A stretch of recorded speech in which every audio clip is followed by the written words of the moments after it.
Bapak, Ibu, dan saudara, kita sama-sama mulai ibadah kita hari ini, Rabu 8 Juli 2020. Semoga Tuhan memberkati kita semua. Shalom.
Bapak, Ibu, dan saudara, kita sama-sama satu dalam doa untuk mohon bimbingan Roh Kudus. Kita berdoa. Tuhan yang kami puji dan sembah di dalam nama Yesus, terima kasih atas waktu dan kesempatan yang Kau berikan bagi kami. Hari ini kami sama-sama hadir dalam ibadah keluarga, mau mendengarkan firman-Mu. Berbicara bagi kami ya Bapa, pakailah hamba-Mu ini untuk menjelaskan kehendak bagi kami, sehingga kami sama-sama dimotivasi melakukan apa yang Kau kehendaki bagi kami. Dalam nama Yesus kami sudah berdoa dan bersyukur. Amin.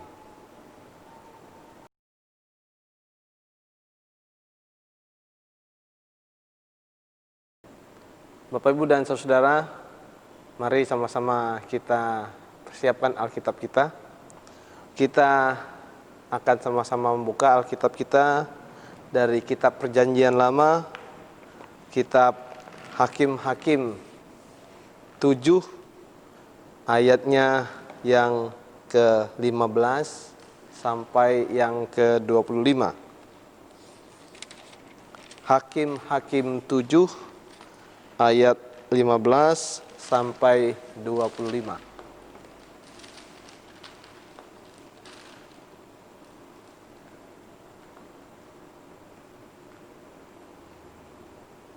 Demikianlah bunyi firman Tuhan. Segera sesudah Gideon mendengar mimpi itu, diceritakan dengan maknanya, sujudlah ia menyembah. Kemudian pulanglah ia ke perkemahan orang Israel lalu berkata, bangunlah, sebab Tuhan telah menyerahkan perkemahan orang Midian itu ke dalam tanganmu. Sesudah itu dibaginya lah ke 300 orang itu dalam 3 pasukan, dan ke tangan mereka semuanya diberikan sangkakala dan buyung kosong dengan suluh di dalam buyung itu. Dan berkatalah ia kepada mereka, perhatikanlah aku dan lakukanlah seperti yang kulakukan. Maka apabila aku sampai ke ujung perkemahan itu, haruslah kamu lakukan seperti yang kulakukan. Apabila aku dan semua orang yang bersama dengan aku meniup sangkakala, maka haruslah kamu juga meniup sangkakala di sekeliling seluruh perkemahan itu, dan berseru, demi Tuhan dan demi Gideon. Lalu Gideon dan ke 100 orang yang bersama-sama dengan dia sampai ke ujung perkemahan itu pada waktu permulaan giliran jaga tengah malam, ketika penjaga-penjaga baru saja ditempatkan. Lalu mereka meniup sangkakala sambil memecahkan buyung yang di tangan mereka. Demikianlah ketiga pasukan itu bersama-sama meniup sangkakala dan memecahkan buyung dengan memegang obor di tangan kirinya dan sangkakala di tangan kanannya untuk ditiup serta berseru, pedang demi Tuhan dan demi Gideon. Sementara itu tinggallah mereka berdiri, masing-masing di tempatnya sekeliling perkemahan itu. Tetapi seluruh tentara musuh menjadi kacau balau, berteriak-teriak dan melarikan diri. Sedang ke 300 orang itu meniup sangkakala, maka di perkemahan itu Tuhan membuat pedang yang seorang diarahkan kepada yang lain. Lalu larilah tentara itu sampai ke Bet-sita, ke arah Zarera, sampai ke pinggir Abel Mehola dekat Tabat. Kemudian dikerahkannya lah orang-orang Israel dari suku Naftali dan dari suku Aser dan dari segenap suku Manasye. Lalu mereka mengejar orang Midian itu. Gideon menyuruh orang ke seluruh pegunungan Efraim dengan pesan, turunlah menghadapi orang Midian dan dudukilah segala batang air sampai ke Bet-bara dan juga sungai Yordan. Maka semua orang Efraim dikerahkan. Lalu mereka menduduki segala batang air sampai ke Bet-bara juga sungai Yordan. Mereka berhasil menawan 2 raja Midian, yakni Oreb dan Zib. Oreb dibunuh di gunung batu Oreb, dan Zib dibunuh dalam tempat pemerasan anggur Zib. Mereka mengejar orang Midian itu. Lalu mereka membawa kepala Oreb dan kepala Zib kepada Gideon di seberang sungai Yordan. Sampai demikian jauh pembacaan firman Tuhan. Terpujilah Kristus. Haleluya. Haleluya. Haleluya. Haleluya.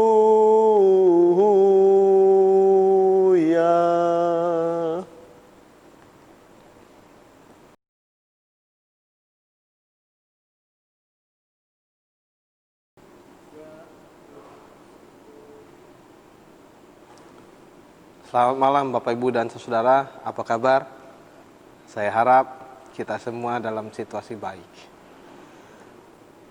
Renungan firman yang baru kita baca tadi sebenarnya adalah renungan yang mau menunjukkan bahwa peran Allah luar biasa dalam kehidupan orang-orang percaya di masa lalu dan juga di masa sekarang. Renungan ini ada hubungannya sebenarnya dengan renungan di hari Minggu kemarin, tentang kehidupan orang-orang Israel pada waktu itu setelah zaman Yosua. Apa yang terjadi Bapak Ibu dan Saudara? Memang di zaman Yosua itu, Yosuanya selalu membimbing orang-orang percaya untuk memuliakan Tuhan terus dalam hidup. Tetapi setelah selesai zaman Yosua, maka mulailah muncul generasi baru yang sama sekali tidak mengenal. Setelah itu mereka juga mendapatkan hukuman. Lalu muncul lagi generasi baru yang ternyata sama juga. Itulah yang terjadi ketika zaman Gideon hidup. Ketika Gideon dilahirkan, orang-orang Israel memang sudah berada di bawah kuasa orang-orang Midian dan mereka selalu kalah dalam perampokan-perampokan. Sehingga mau tidak mau orang Israel memang tidak berdaya. Tuhan kasihan dengan orang-orang Israel ini. Lalu Tuhan sengaja menemui Gideon melalui malaikat. Gideon dipanggil, lalu Gideon diminta untuk siap untuk menjadi pembela orang Israel. Tapi pada waktu itu Gideon mengatakan begini, Tuhan, kenapa engkau memanggilku sekarang? Bukankah selama ini kami mendengar informasi bahwa Tuhannya orang Israel itu hebat. Tapi sekarang ternyata enggak. Selama saya hidup, kira-kira begitu Gideon katakan, Tuhan tidak pernah melepaskan kami dari orang-orang jahat itu. Lalu malaikat Tuhan menegaskan, sekaranglah kamu akan melepaskan mereka. Gideon katakan, aku tidak percaya. Tapi kalau memang benar terjadi Tuhan, maka Gideon katakan, tunggu dulu. Tolong jangan keluar dari rumah ini. Saya akan segera membuat makanan. Lalu malaikat Tuhan bilang, ya oke, ditunggu. Lalu dia pulang ke rumahnya, lalu kemudian dia mengolah makanan. Lalu makanan itu diberikan kepada malaikat itu. Malaikat itu tidak memakannya tapi menyentuhnya dengan tongkat. Terbakarlah makanan itu. Sehingga Gideon katakan, wah, berarti benar. Ini utusan Tuhan, ini bukan main-main, matilah aku. Lalu utusan Tuhan itu katakan, tidak, engkau tidak akan mati. Engkau akan hidup. Oke, Gideon percaya. Tetapi kemudian setelah Gideon percaya, dia mau diminta untuk melakukan satu bukti bahwa dia memang yakin. Caranya adalah dia harus menghancurkan Baal atau patung dewa mesbah Baal di sekitar orang-orang Israel waktu itu. Lalu dia katakan, oke, saya akan hancurkan. Dan memang malam harinya dihancurkan Baal di orang-orang Israel. Setelah Baal itu dihancurkan, lalu orang-orang mulai berpikir, siapa yang menghancurkan ini?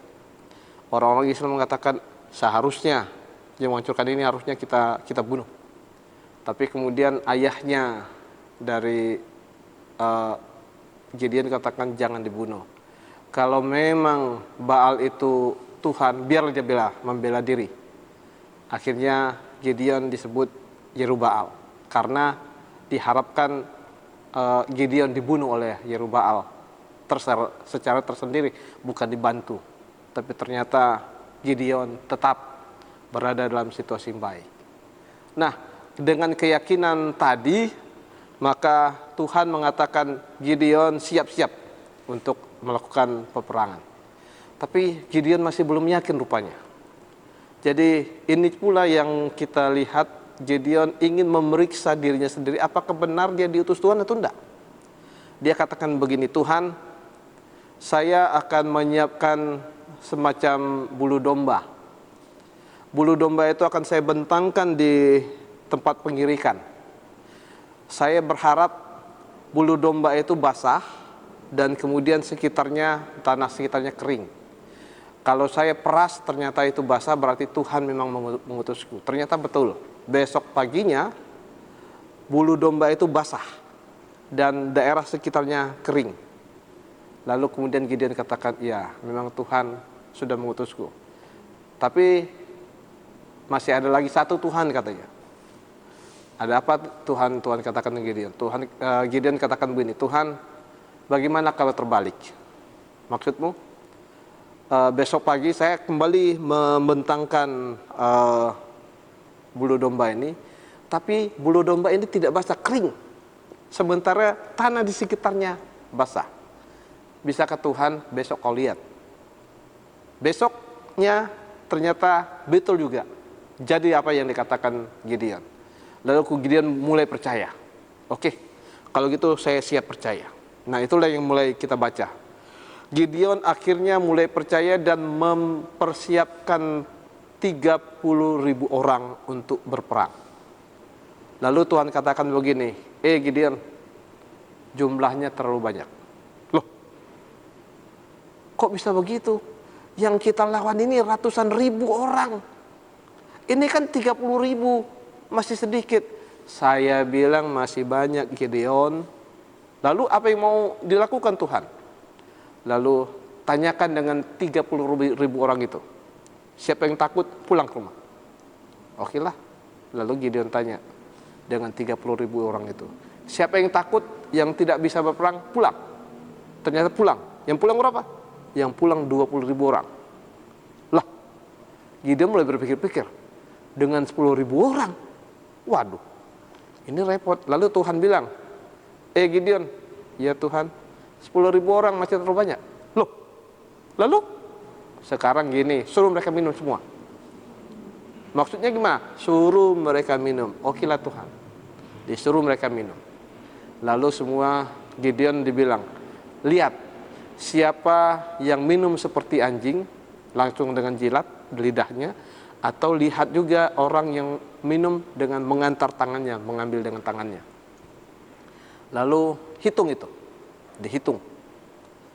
Orang yang mengambil air dengan tangannya ada 300 orang, lebihnya menjilat air dengan lidah seperti anjing. Lalu kemudian Tuhan bilang, aku hanya melepaskan kamu dengan 300 orang. Kagetlah si Gideon. Ampun, hanya dengan 300. Bagaimana saya bisa berperang? Lalu kemudian Gideon dibilang, kamu maju berperang, semua akan diselesaikan. Tapi Gideon bilang, saya masih bingung juga ini. Lalu kemudian, oke, kalau misalnya Gideon kamu masih ragu-ragu, saya minta Gideon ikutkan bujangmu namanya Puma. Oke, diikutkan. Nah, ketika diikutkan Puma ini, si Gideon ini mengikut Puma ini, lalu si Puma ini mulai cerita.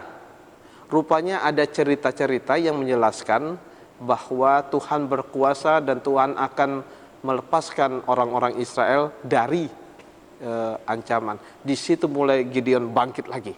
Oke, kalau begitu mari kita perang. Lalu kemudian dia angkat 300 orang itu.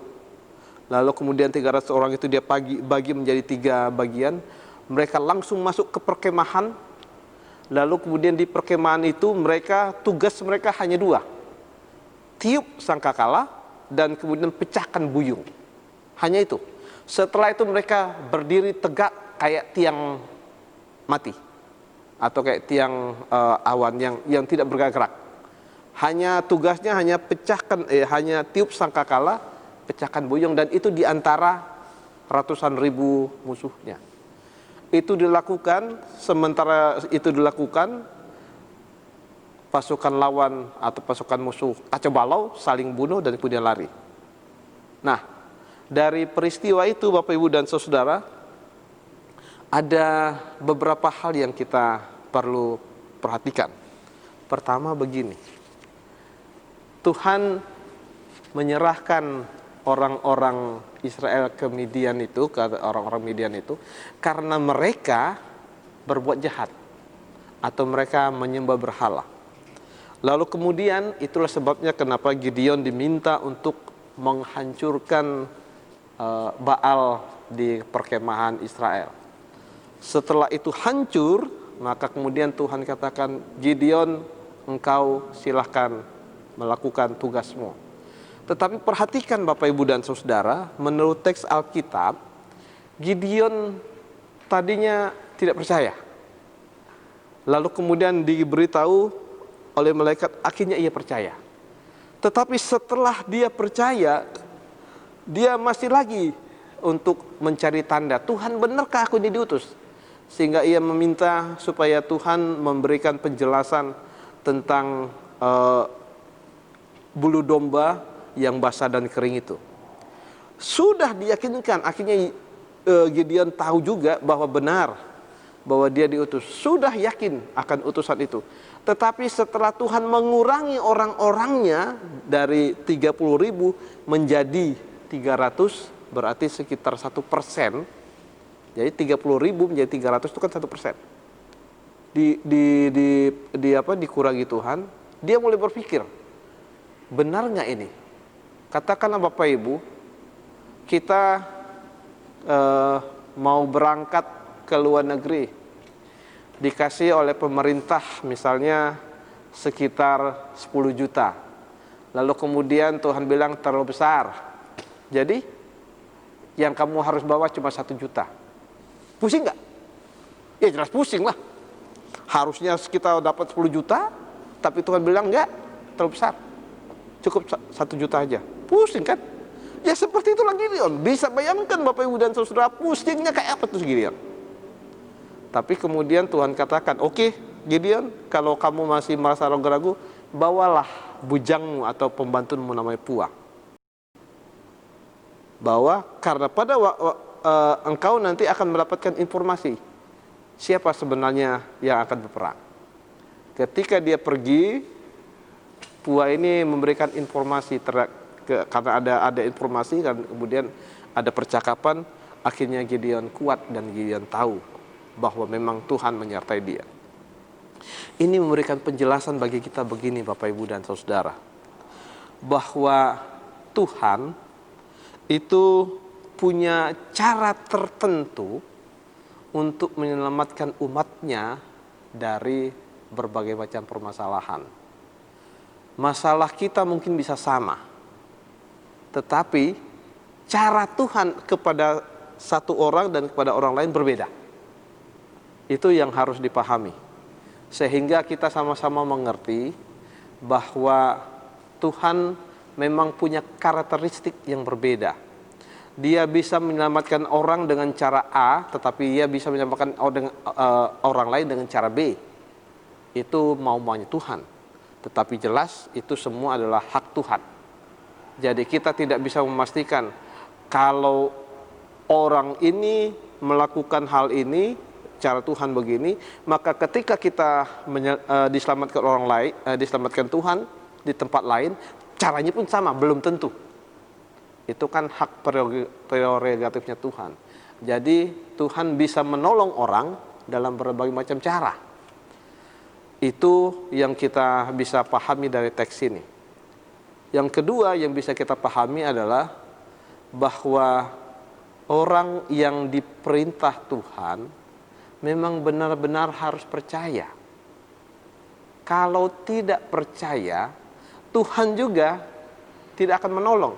Tetapi Tuhan mungkin menolongnya melalui perantara. Ingat Musa. Ketika Musa bingung, ketika Musa diperintah Tuhan menghadap langsung Firaun, dia kan bingung. Lalu apa Tuhan bilang? Oh, udahlah kalau kau bingung, ada kakakmu Harun. Kan itu. Sehingga akhirnya Musa berani. Sama dengan Gideon. Gideon ketika jumlah pasukannya dikurangi, sudah mulai bingung. Lalu kemudian Tuhan bilang, oke deh, kalau kamu bingung, ajaklah pembantumu Pua itu. Kemudian kamu akan mendengar apa yang terjadi. Lalu benar, akhirnya Gideon berani. Jadi yang menjadi perhatian kita adalah orang yang pertama berani berubah dari sesuatu yang ketakutan, yang tidak mengerti, lalu kemudian berubah menjadi hal yang berani. Kedua, ketaatan pada Tuhan. Dan ketiga adalah semua teman-temannya atau 300 orang yang mengikuti Gideon itu, mereka sepakat. Pertama, tiup sangkakala. Kedua, pecahkan buyung. Bapak Ibu, apakah mudah melakukan itu? Sangat mudah. Cuma tiup trompet, pecahkan buyung.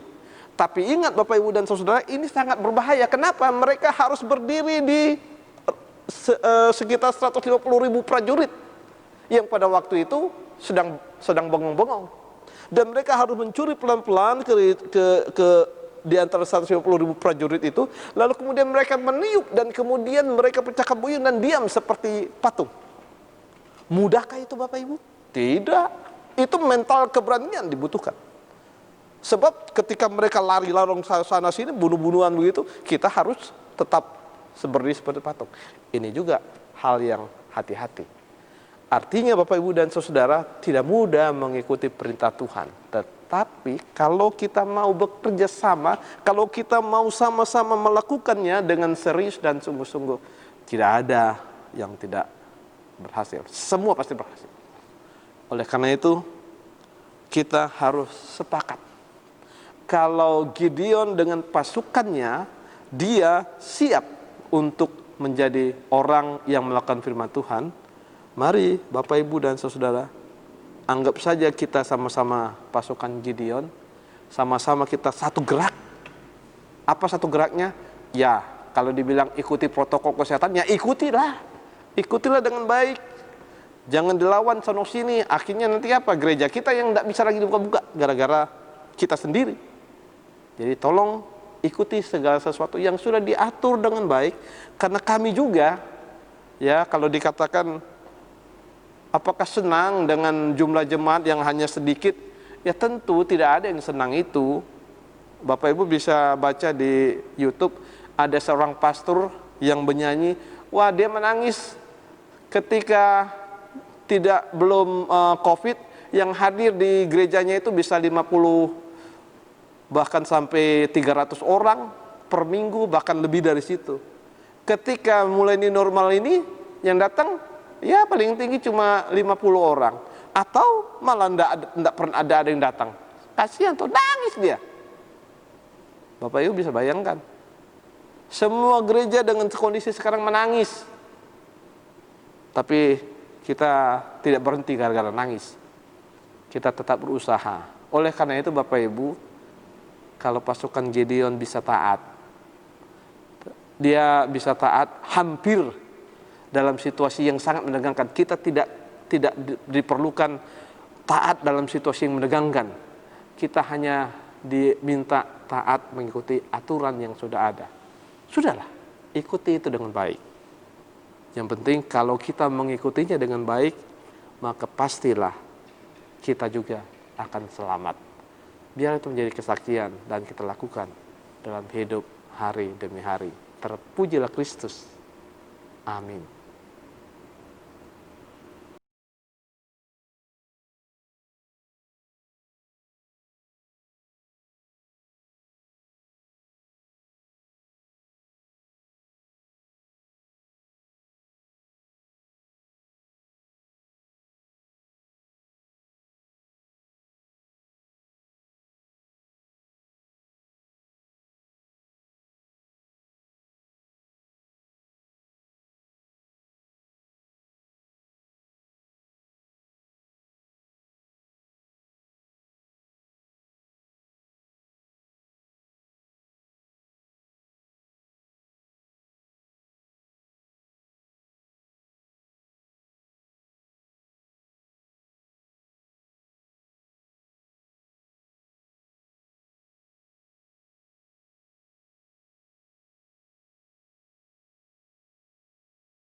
Bapak Ibu, kita sama-sama satu dalam doa syafaat, kita berdoa.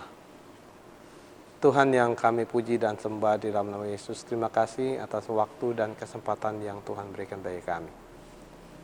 Melalui pembacaan Alkitab hari ini, kami memahami bahwa Engkau mengharapkan kami menjadi anak-anak-Mu, menjadi saksi-saksi-Mu yang berani, dan kemudian mengikut dengan sungguh apa yang Engkau perintahkan bagi kami. Kami melihat suasana yang penuh dengan keberanian yang dilakukan oleh Gideon dan pasukannya. Memang mereka melakukan tugas yang simpel untuk meniup dan kemudian memecahkan buyung. Tapi mereka kemudian harus berdiri di antara 150.000 pasukan musuh yang berlalu lalang dan saling membunuh. Itu sangat mengerikan. Tapi mereka mampu melakukannya karena mereka percaya perlindungan Tuhan. Bapa yang kami puji dan sembah di dalam nama Yesus, melihat kondisi itu, kami yakin dan percaya bahwa Tuhan menyertai mereka sehingga Gideon sukses. Tuhan, kami juga mengerti bahwa kami juga pada masa-masa pandemi ini, kami juga harus mengikuti aturan-aturan yang memang sudah disepakati, baik oleh pemerintah, juga PGI, dan juga Majelis Sinode. Kami semua diminta untuk mengikuti aturan-aturan yang sudah ada. Kami tahu bahwa banyak warga jemaat yang melawan, banyak warga jemaat yang malah menganggap hal ini sebagai sesuatu yang disengaja dan lain sebagainya. Tapi kami mau mengerti bahwa aturan-aturan itu dibuat supaya kami selamat. Sama seperti Gideon dan pasukannya. Aturan-aturan itu dibuat supaya mereka selamat dan supaya semua rencana Tuhan berjalan dengan baik. Oleh karena itu Tuhan, biarlah belajar dari aturan-aturan yang kami baru baca melalui kitab Hakim-Hakim ini. Biarlah kami juga taat. Kami tahu bahwa itu tidak mengenakkan bagi kami, tapi kami tahu semua tujuannya untuk menyelamatkan kami. Oleh karena itu, biarlah Tuhan hadir bersama-sama dengan kami, bersama-sama dengan seluruh penduduk Indonesia ini. Kami tahu Tuhan, bahwa melalui informasi COVID-19 Republik Indonesia pada hari ini, sudah terjangkit sebanyak 63.000 lebih. Kami tahu ini menjadi sesuatu yang perlu kami pertimbangkan dengan baik. Tapi biarlah dengan upaya usaha yang sudah dilakukan oleh tim medis bersama pemerintah, kami semua pada waktunya dapat melepaskan diri dari ikatan COVID-19 ini yang membuat kami dalam situasi masalah berbulan-bulan. Tuhan menolong berkati supaya kami sabar menghadapi ini. Biarlah kami semua mengikuti protokol kesehatan yang sudah diedarkan itu dengan baik, sehingga kami masing-masing dapat melakukan memeriksa diri dengan baik. Tuhan, kami juga sudah menyiapkan simulasi untuk melakukan ibadah di hari Minggu. Tuhan menolong memberkati supaya simulasi itu ditaati, sehingga setiap warga jemaat kami juga dapat melihat apa yang harus dilakukan berdasarkan simulasi. Terima kasih Bapa atas semuanya ini. Tuhan, kami teringat akan rekan-rekan kami yang berulang tahun. Tuhan, kami menolong memberkati mereka yang berulang tahun dalam masa-masa COVID ini, baik oleh berulang tahun kelahiran maupun berulang tahun perkawinan. Berkati supaya kami tetap selalu bersukacita di tengah-tengah situasi COVID ini, sehingga kami tidak merasa berada dalam situasi yang tertekan terus-menerus. Tapi kami teringat juga akan warga jemaat kami yang bersedih oleh karena salah seorang anggota keluarganya Engkau panggil ke hadapan kudus, atau sekarang dalam kondisi lemah tubuh atau sakit. Tuhan, biarlah kami tetap mendoakan, biarlah kami tetap mengharapkan apa yang baik dari Tuhan, karena kami tahu hidup mati kami asalnya dari Tuhan juga. Teringat Tuhan akan beban kami masing-masing di tengah-tengah kehidupan ini. Ada yang punya masalah oleh karena ekonomi, oleh karena pekerjaan, oleh karena PHK, oleh karena berbagai macam situasi yang tidak kami ketahui lagi. Tuhan, berkati kami, biarlah Tuhan kiranya memberikan kami jalan keluar, sehingga COVID-19 ini tidak membuat kami berada dalam situasi yang sangat-sangat terpuruk. Tapi pelan-pelan kami dapat bangkit, dan kemudian pelan-pelan kami juga terus dapat memuji muliakan nama-Mu.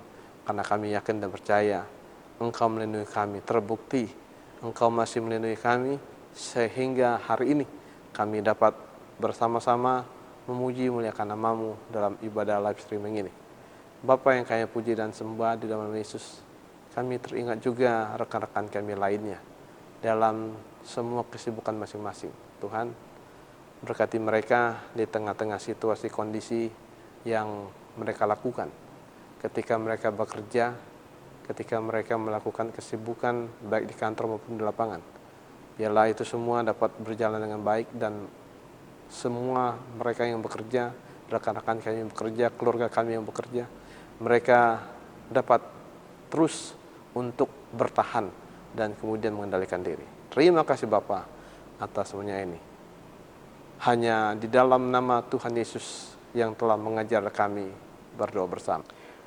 Bapa kami yang di surga, dikuduskanlah nama-Mu, datanglah kerajaan-Mu, jadilah kehendak-Mu di bumi seperti surga. Berikanlah kami pada hari ini makan kami secukupnya, dan ampunlah kami akan kesalahan kami, seperti kami juga mengampuni orang bersalah kepada kami. Dan jangan membawa kami ke dalam pencobaan, tetapi lepaskanlah kami daripada yang jahat.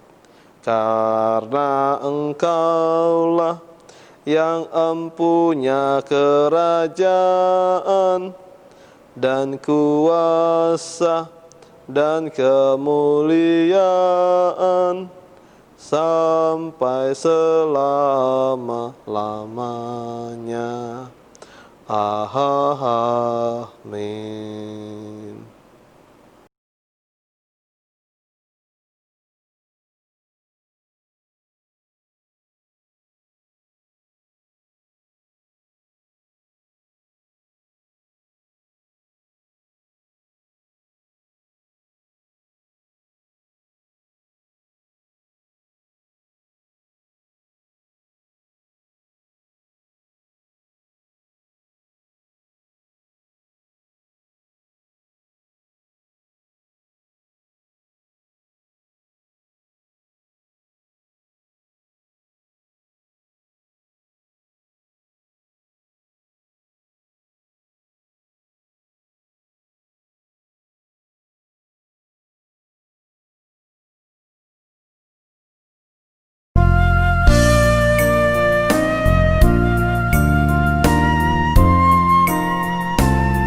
Umat Tuhan, mari kita berdiri. Terimalah amanat putusan Tuhan. Kembalilah ke dalam kehidupanmu sehari-hari dan lakukanlah firman Tuhan yang telah kamu dengar.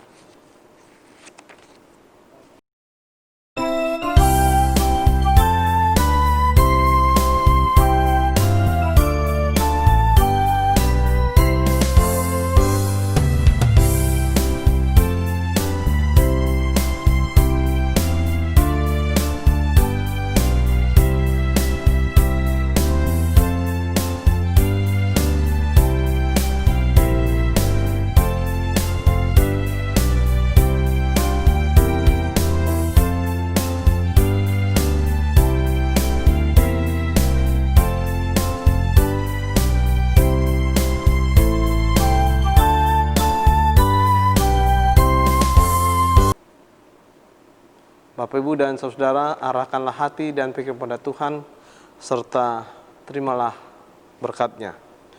Tuhan memberkati engkau dan melindungi engkau. Tuhan menyinari engkau dengan wajah-Nya dan memberi engkau kasih karunia. Tuhan menghadapkan wajah-Nya kepadamu dan memberi engkau damai sejahtera. Amin. Amin. Amin.